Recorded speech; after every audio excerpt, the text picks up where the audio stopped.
Negative thinking का तीसरा pattern ये है कि आप किसी गैदरिंग में गए, किसी जगह पे गए,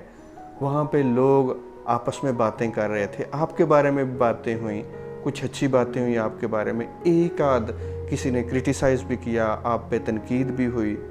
तो आपके बारे में जितनी भी अच्छी बातें थीं आपने उन पे तवज्जो नहीं दी कि महफ़िल में मेरे बारे में अच्छी बात ये हुई। आप उस माइनर से, उस छोटे से क्रिटिसिज्म को लेके